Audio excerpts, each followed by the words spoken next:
Hi, I'm Dr. Pallavi Sarji Utkarsh.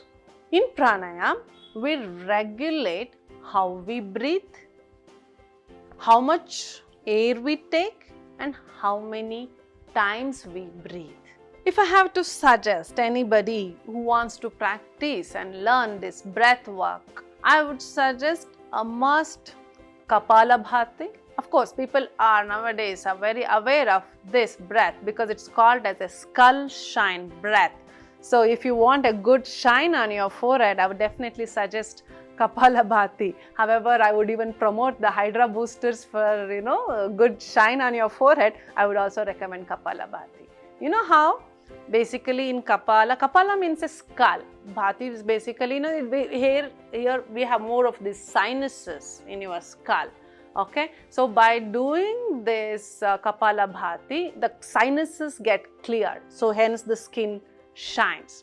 So here it's a workout for the diaphragm where we forcibly exhale and automatically that passively the inhalation do happen. So it's a diaphragmatic workout, but it works at the frontal sinus and it gives the shine on your forehead. Next, I would recommend Anulom Vilom, or we call it as alternate nostril breathing, where we inhale and exhale on opposite nostrils.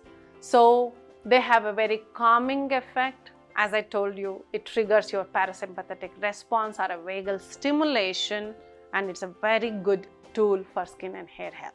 And third important pranayama I would recommend for many people is one of the very easiest thing to do. So you can do even at home with a little bit of guidance is Bhramari Pranayama. It has a very calming and soothing effect on the nerves. When you ask, do this pranayama or meditation do kind of have any effect on wrinkles on your face?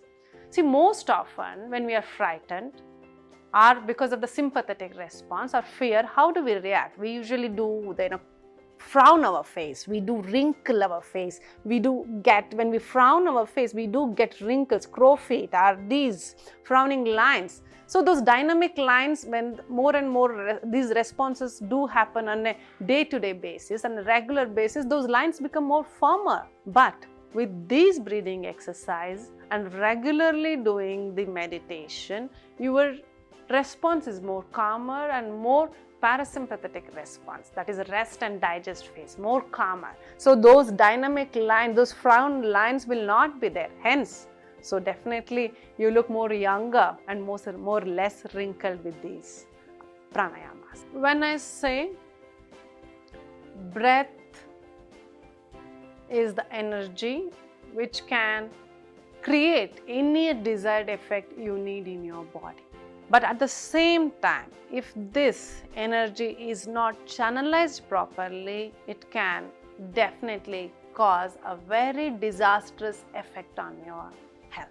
They say in yogic text, breath has to be tamed like a lion, very, very slow.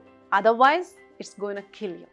It's going to harm you. I'm not trying to scare you, but nowadays, we have a lot of information available on Google or YouTube or on the social media. People are going crazy to trying to do the breath works too hastily or too much experimental on their body. I would definitely insist breath work has to be learnt under a proper guidance. It has to be taken very slow step-by-step process and then get a mastery over it. There is no competition about how many pranayamas I do, how long I take the breath, how long I hold the breath. No, it is not a competition. Each person should hold or do the pranayama according to his body type and composition and his capacity. So, do it very slowly, step by step. Never jump at the first level to hold the breath. So, there is a stepwise process. Please take the advice or guidance of an expert. And what age to start pranayama? So, many say I am like, what age? Definitely, if you are like above 8, you're good to start practice pranayam, because at below 8 years your brain is not that well, focused to grasp the knowledge or practice it. So if you are above age group of 8, you can learn and practice pranayam.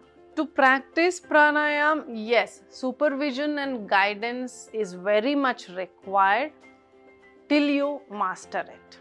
Once you know the art and science of pranayam, you are good enough to practice individually, because this breath work or breath science is a huge science. It is not just taking the air in and leaving the air out. It affects your nerves, it affects your hormones, it affects every cell in your body. Hence, learn stepwise under proper guidance, master this science, and then you can practice at your own pace, at your own place.